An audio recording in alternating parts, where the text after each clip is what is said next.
Di sebuah wilayah di Jazirah Arab, hidup seorang pria bernama John bin Huwai. Ia lahir dalam keluarga Kristen yang taat dan sejak kecil tumbuh dengan nilai-nilai moral yang kuat.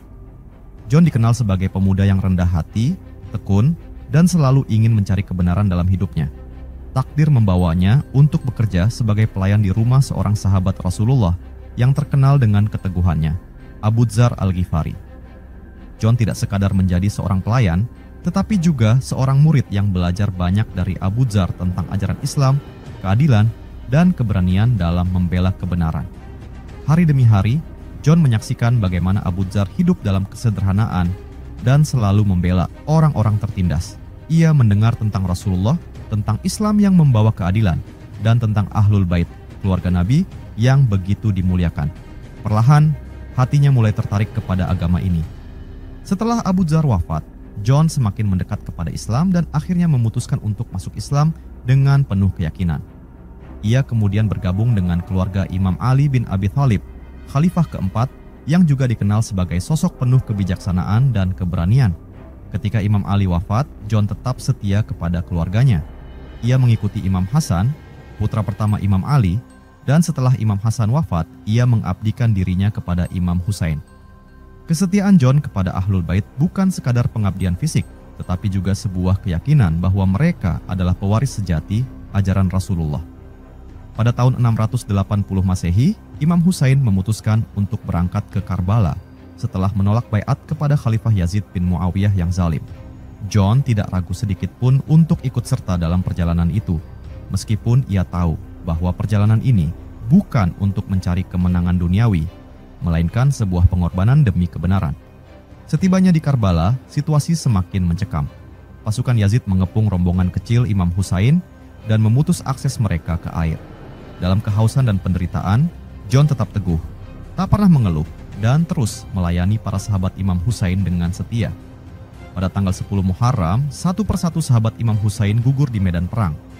John, meski seorang mantan budak yang telah merdeka, tetap merasa bahwa ia harus berjuang bersama orang-orang yang ia cintai. Ia mendekati Imam Husain dan meminta izin untuk bertempur. Imam Husain, yang sangat menghargai John, awalnya menolaknya karena ia menginginkan John tetap hidup. Namun, dengan penuh keteguhan, John berkata, "Ya Aba Abdillah, apakah aku tidak berhak memperoleh surga? Aku telah mengabdi kepadamu di saat damai, dan kini aku ingin berjuang bersamamu di saat sulit." Melihat ketulusan hati John, Imam Husain pun mengizinkannya. Dengan gagah berani, John maju ke medan perang, mengayunkan pedangnya melawan pasukan musuh. Ia bertempur dengan penuh semangat, hingga akhirnya tubuhnya dipenuhi luka-luka, dan ia jatuh ke tanah. Saat John tergeletak sekarat di tanah Karbala, Imam Husain menghampirinya, meletakkan kepala John di pangkuannya, dan dengan penuh kasih sayang mendoakannya.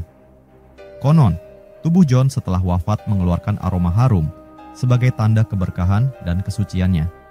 John bin Huwai telah membuktikan bahwa kebenaran tidak mengenal batas suku, ras, atau latar belakang.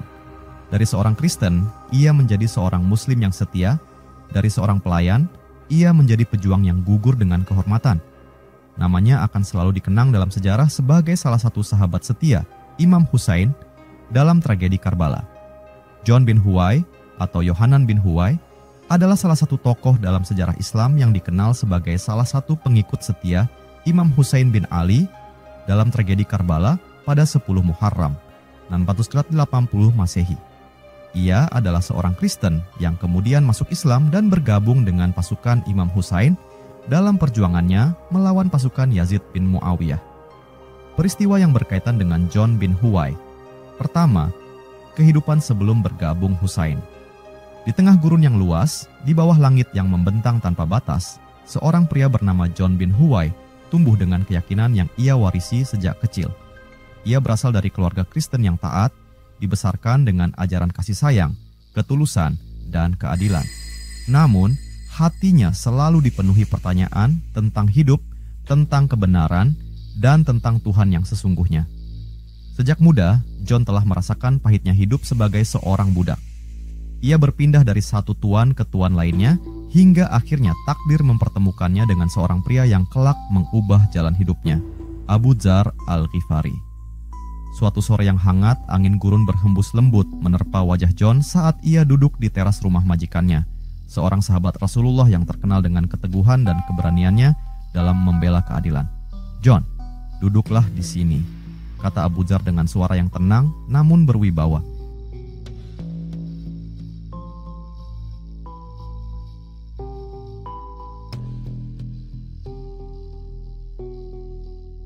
John segera mendekat, duduk bersila di hadapan pria tua itu. Ia sudah lama mengabdi di rumah ini, tetapi setiap kali Abu Dzar berbicara, ada sesuatu dalam dirinya yang seakan tersentuh. "Kau sudah lama bersamaku, John," Abu Dzar melanjutkan, menatapnya dengan penuh kebijaksanaan. "Apa yang kau ketahui tentang Islam?" John terdiam sejenak. Ia telah mendengar banyak hal tentang Islam, tentang bagaimana Muhammad membawa ajaran baru yang menyeru pada keesaan Tuhan, tentang keadilan yang ditegakkan tanpa membeda-bedakan suku atau status sosial. Namun, ada banyak hal yang masih mengganjal di pikirannya. "Aku mendengar banyak tentangnya, tuanku, tapi aku tak mengerti bagaimana mungkin seorang manusia dipilih untuk menyampaikan wahyu Tuhan, dan mengapa Tuhan hanya satu." Abu Dzar tersenyum. "Itu adalah pertanyaan yang baik, John. Dulu aku juga mencari kebenaran, hingga akhirnya aku menemukannya dalam ajaran Rasulullah. Islam bukan hanya agama, John, tapi jalan menuju keadilan dan kebebasan. Tuhan itu satu, karena keesaannya adalah sumber segala kebenaran." John menunduk, merenungi kata-kata itu. Ia telah melihat bagaimana Abu Dzar menjalani hidupnya, tidak seperti para pemuka agama lain yang ia kenal sebelumnya, yang seringkali lebih sibuk mengumpulkan kekayaan.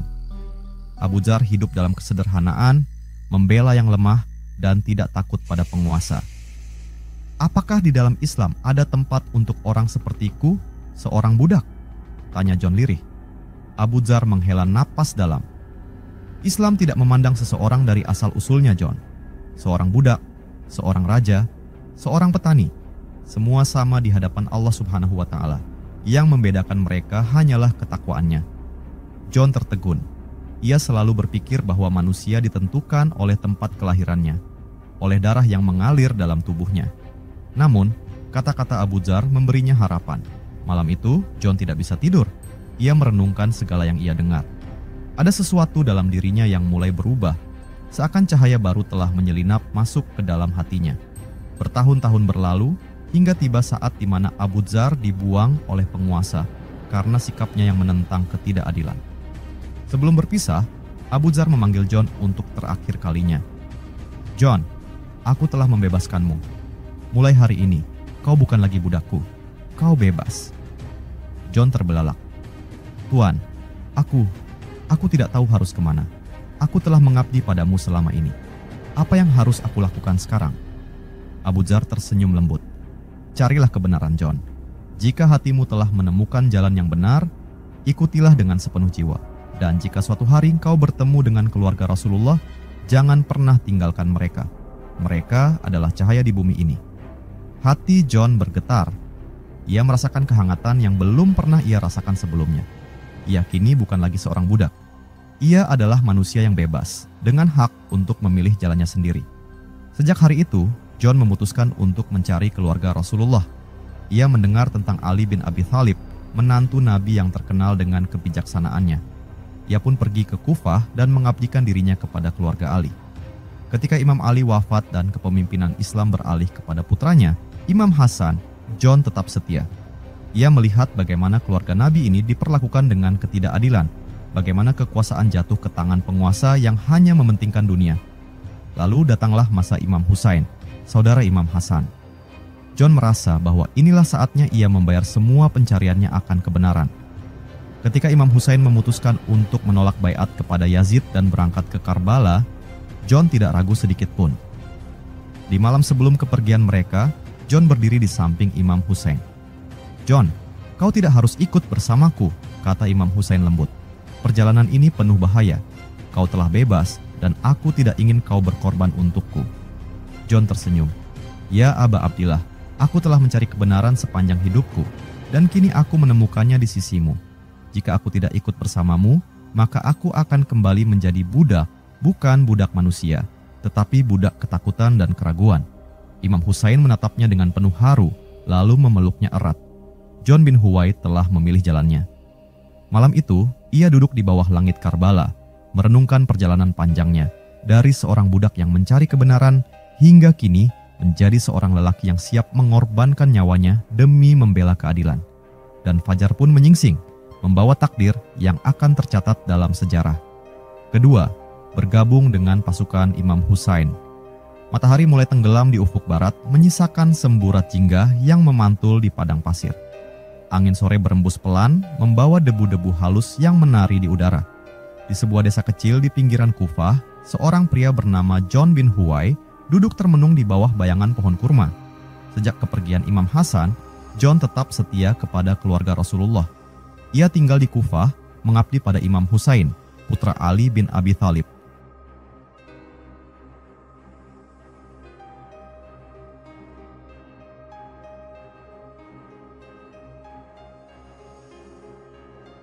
Namun, akhir-akhir ini, kabar yang beredar di seluruh negeri membuat hatinya resah. Yazid telah menjadi khalifah, kata seorang lelaki tua di pasar siang itu. Dan dia menginginkan baiat dari Imam Husain. Imam Husain tidak akan pernah bersumpah setia pada orang seperti Yazid, sahut yang lain. Dia telah meninggalkan Madinah, tapi kemana dia pergi? Dia menuju Kufah, bisik seorang pria yang baru tiba dari perjalanan jauh. Penduduk Kufah telah mengirimkan surat kepadanya, memintanya untuk datang dan memimpin mereka melawan Yazid. John mendengar semua percakapan itu dengan hati berdebar. Ia mengenal betul Imam Husain, seorang pria penuh kasih, berjiwa suci, dan selalu membela keadilan. Jika ia datang ke Kufah, itu berarti perlawanan akan segera dimulai. Namun, beberapa hari kemudian, kabar buruk datang. Ibnu Ziyad telah mengambil alih Kufah, seru seseorang dengan panik. Penduduk Kufah berkhianat. Mereka yang tadinya bersumpah setia kepada Imam Husain kini tunduk pada Yazid. John merasakan dadanya sesak. Ia tahu bahwa Imam Husain kini dalam bahaya. Tanpa berpikir panjang, ia mengambil pedangnya, mengenakan jubahnya, dan bersiap meninggalkan Kufah. Ia tidak bisa tinggal diam. Malam itu, di bawah langit bertabur bintang, John menunggang kudanya, meninggalkan kota yang penuh pengkhianatan itu. Ia tidak tahu apa yang menantinya, tetapi ia tahu satu hal, ia harus menemukan Imam Husain. Beberapa hari perjalanan membawanya ke sebuah tempat di tepi sungai Eufrat. Dari kejauhan, ia melihat sekelompok orang berkemah, obor menyala menerangi malam. John mengenali bendera yang berkibar di antara mereka, bendera keluarga Rasulullah. Dengan langkah tegap, ia mendekat. Para penjaga yang mengenakan jubah sederhana menoleh ke arahnya. Salah satu dari mereka, seorang pria bertubuh tegap dengan wajah penuh ketenangan menghentikannya. "Siapa kau?" "Aku John bin Huwai," jawabnya tegas. "Aku ingin bertemu dengan Imam Husain." Penjaga itu saling berpandangan, lalu mengangguk. "Ikutlah denganku." John mengikuti pria itu melewati barisan tenda hingga akhirnya tiba di sebuah kemah besar di tengah perkemahan. Di dalamnya duduk seorang pria dengan wajah bercahaya, senyum lembut menghiasi wajahnya. Imam Husain. "John," sapa Imam Husain dengan suara lembut. "Aku telah menunggumu." John terkejut. "Menungguku?" Imam Husain mengangguk. "Aku tahu kesetiaanmu kepada keluarga kami. Aku tahu bahwa hatimu tidak akan membiarkanmu tinggal diam saat kezaliman terjadi." John berlutut di hadapan Imam. "Ya Aba Abdillah, izinkan aku bergabung denganmu. Aku ingin berjuang bersamamu." Imam Husain menatapnya dengan penuh kasih. "John, kau adalah pria yang merdeka. Kau tidak terikat kewajiban untuk bertarung.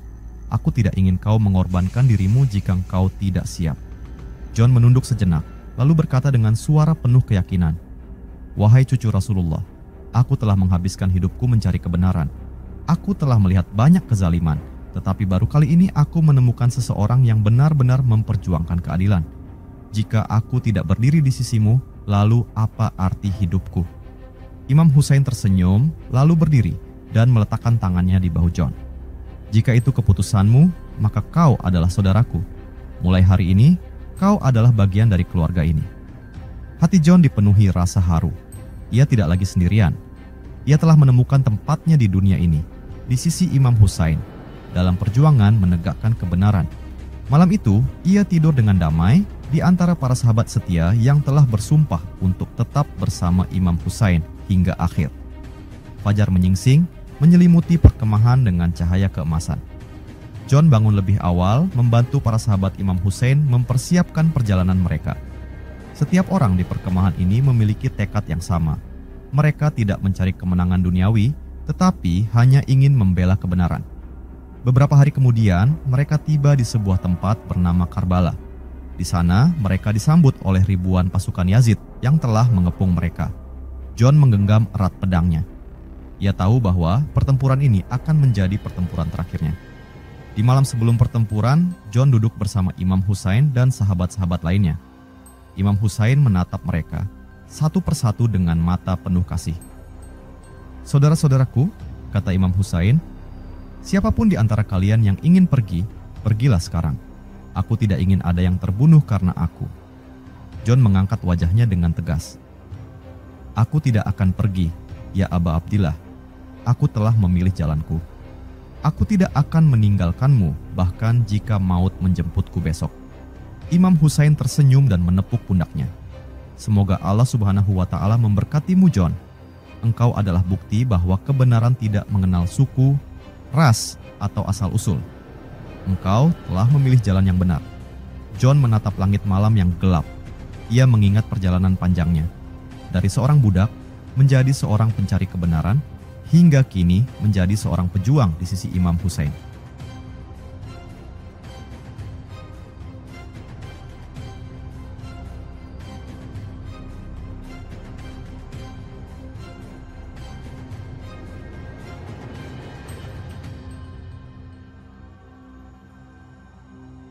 Ia tidak tahu bagaimana esok hari akan berakhir, tetapi ia tahu satu hal, ia telah menemukan tujuannya.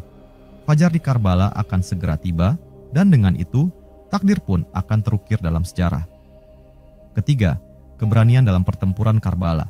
Matahari mulai naik di langit Karbala, menyinari padang pasir yang kering dan berdebu. Angin panas berembus membawa aroma kematian yang semakin dekat. Di kejauhan, pasukan Yazid berdiri tegap, ribuan jumlahnya, dengan bendera hitam berkibar di atas kepala mereka. Sementara itu, di sisi lain, Imam Hussein dan para sahabatnya yang berjumlah tak lebih dari 72 orang berdiri dalam barisan kecil, lelah, kehausan, tetapi tetap teguh. Di antara mereka, John bin Huwai menggenggam erat pedangnya. Keringat mengalir di dahinya, tetapi hatinya teguh. Ia telah memilih jalan ini, dan tidak ada ketakutan yang bisa menghalanginya. Malam sebelumnya, Imam Hussein telah memberi mereka pilihan untuk pergi. "Malam ini adalah malam yang gelap," kata Imam Hussein dengan suara lembut. "Gunakan kegelapan ini untuk pergi jika kalian mau. Musuhku hanya menginginkan aku. Aku tidak ingin kalian terbunuh karena aku." John berdiri di antara para sahabat lainnya. Ia menatap Imam Hussein dengan mata penuh keyakinan. "Ya Aba Abdillah," katanya lantang, "aku telah menghabiskan hidupku mencari kebenaran. Kini aku menemukannya dalam dirimu. Jika aku meninggalkanmu, lalu apa arti hidupku?" Imam Hussein tersenyum lembut, lalu mengangguk. "Semoga Allah Subhanahu wa Ta'ala memberkatimu, John. Engkau telah memilih jalan yang benar." Dan kini, fajar telah menyingsing. Pasukan Yazid mulai bergerak. Debu berterbangan ketika para prajuritnya maju dengan pedang terhunus. Suara genderang perang bergema di udara. John berdiri di samping Habib bin Mazahir, salah satu sahabat tertua Imam Hussein. "Apakah kau takut, John?" tanya Habib dengan senyum samar. John menarik napas dalam. "Tidak, aku tidak takut mati. Aku hanya berharap bisa memberi lebih banyak untuk Imam Hussein." Habib menepuk bahunya. "Allah Subhanahu wa Ta'ala akan menerima pengorbanan kita." Satu persatu, sahabat Imam Hussein maju ke medan perang dan gugur dengan penuh kehormatan. John melihat tubuh mereka jatuh satu persatu. Muslim bin Aus-Sajah, Zuhair bin Qain, bahkan Habib bin Mazahir yang baru saja berbicara dengannya kini tergeletak berlumuran darah. Hatinya bergetar. Ia tidak bisa menunggu lebih lama. John maju ke hadapan Imam Hussein, bersimpuh di hadapannya. "Ya Aba Abdillah, izinkan aku berperang," katanya. Imam Hussein menatapnya dengan penuh kasih. "John, kau telah lama bersamaku. Kau bukan seorang Arab. Kau tidak memiliki hubungan darah denganku. Aku tidak ingin kau mati demi aku. Pergilah, selamatkan dirimu." John menggeleng keras. "Ya Aba Abdillah, apakah aku bukan bagian dari keluargamu?" Imam Hussein menatapnya lama, lalu tersenyum haru. "Tentu saja John, kau adalah bagian dari keluargaku." John tersenyum. Jika begitu, izinkan aku bertarung untukmu." Imam Husain akhirnya mengangguk. "Pergilah saudaraku, semoga Allah Subhanahu wa Ta'ala menyambutmu dengan kemuliaan." John maju ke medan pertempuran. Ia berdiri tegap di hadapan ratusan pasukan Yazid yang mengepungnya. Salah satu prajurit musuh tertawa. "Lihat, seorang budak berani menantang kita." John tersenyum sinis. "Aku memang seorang mantan budak, tetapi aku adalah budak Allah Subhanahu wa Ta'ala, bukan budak Yazid." Dengan secepat kilat, ia mengayunkan pedangnya, menebas salah satu prajurit yang mencoba menyerangnya. Darah muncrat ke pasir Karbala. Musuh mulai menyerangnya dari segala arah, tetapi John bertarung dengan gagah berani. Setiap tebasannya penuh dengan kemarahan terhadap kezaliman. Ia telah hidup dalam perbudakan, dalam ketidakadilan, dan kini ia berdiri di garis depan melawan para tiran. Beberapa prajurit tumbang di tangannya, tetapi jumlah musuh terlalu banyak. Pedangnya patah setelah pertempuran sengit dan tubuhnya dipenuhi luka. Napasnya mulai berat, tetapi ia tetap berdiri. Tiba-tiba, salah satu prajurit Yazid menebasnya dari belakang. John terhuyung, darah mengalir dari punggungnya. Ia jatuh berlutut, tetapi masih tersenyum. Dari kejauhan, Imam Husain melihatnya. Dengan cepat, ia berlari dan memeluk tubuh John yang bersimbah darah. "Ya Aba Abdillah, apakah engkau ridha padaku?" tanya John dengan suara lemah. Mata Imam Husain berlinang air mata. "Ya John, aku ridha padamu. Rasulullah pun akan ridha padamu." John tersenyum bahagia. "Jika begitu, aku sudah cukup." Dengan napas terakhirnya, ia menghembuskan nyawa di pangkuan Imam Husain. Ketika John telah gugur, sebuah keajaiban terjadi. Riwayat menyebutkan bahwa tubuhnya mengeluarkan aroma harum, seakan surga telah menyambutnya. Para sahabat yang tersisa tercengang. "Darahnya berbau kesturi," bisik salah seorang sahabat. Imam Husain tersenyum penuh haru. "John, engkau telah menjadi syahid yang mulia."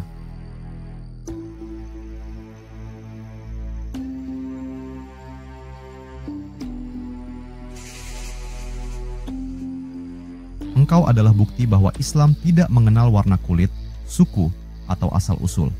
Yang dilihat Allah Subhanahu wa Ta'ala hanyalah hati yang suci. John bin Huwai, seorang mantan budak yang mencari kebenaran, kini menjadi bagian dari sejarah. Namanya terukir di antara para pahlawan Karbala sebagai seorang yang berdiri untuk keadilan hingga napas terakhirnya. Di langit Karbala, matahari bersinar terik, seakan menyaksikan kisah keberanian seorang pria yang telah menemukan makna sejati dari kebebasan. Keempat, peristiwa setelah wafatnya John. Matahari Karbala semakin tinggi, membakar tanah yang telah menyerap darah para syuhada.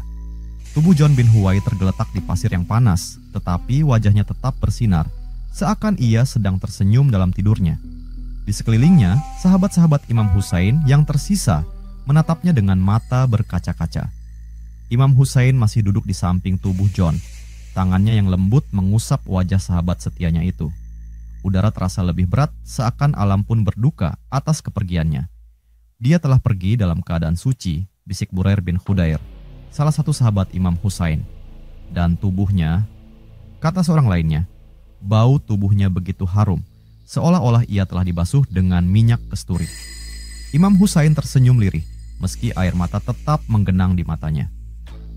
"John adalah salah satu manusia terbaik yang pernah aku kenal. Ia datang kepada kita bukan karena hubungan darah, bukan karena suku atau bangsa, tetapi karena cinta pada kebenaran. Dan kini, Allah Subhanahu wa Ta'ala telah memuliakannya." Para sahabat mengangguk pelan. Di tengah ketegangan dan penderitaan, mereka merasakan ketenangan saat melihat wajah John. Ia telah menemukan kedamaiannya. Namun, pertempuran belum berakhir. Di tengah kepungan ribuan pasukan Yazid, para sahabat yang tersisa berusaha membawa tubuh John ke tempat yang lebih aman. Nafi' bin Hilal dan Said bin Abdullah dengan hati-hati mengangkat tubuhnya yang berlumuran darah. "Kita tidak bisa meninggalkan tubuhnya begitu saja," kata Said dengan suara berat. "Dia adalah saudara kita."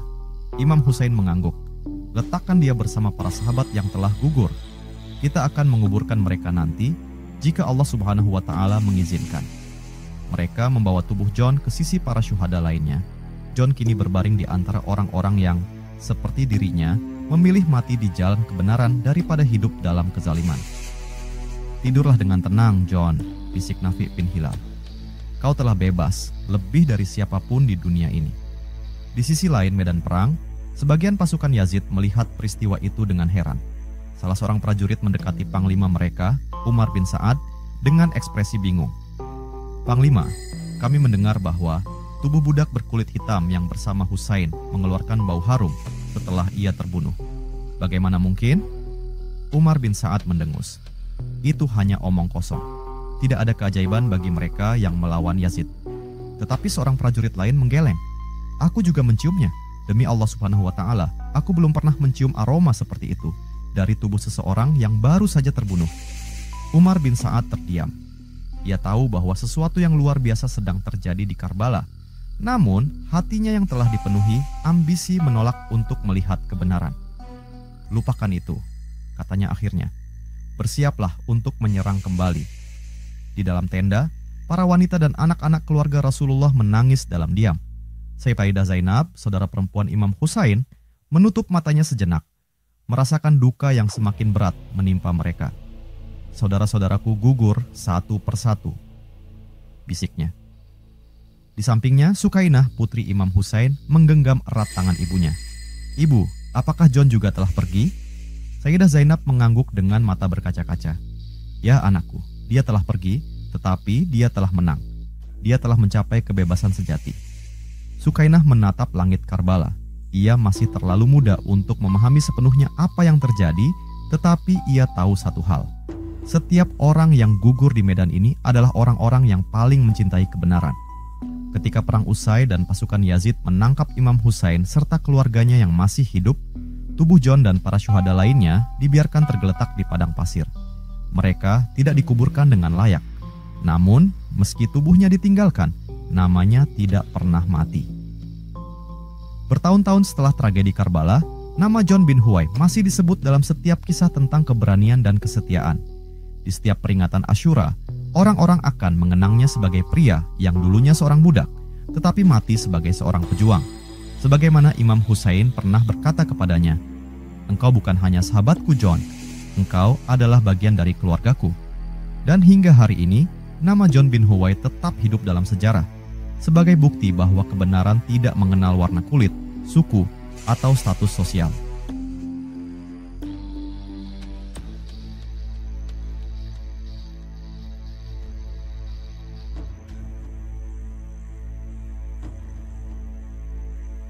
Yang Allah Subhanahu wa Ta'ala lihat hanyalah hati yang tulus.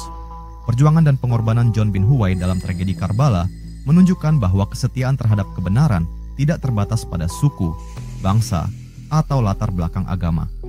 Ia dikenang sebagai salah satu sahabat setia Imam Husain yang berjuang demi keadilan.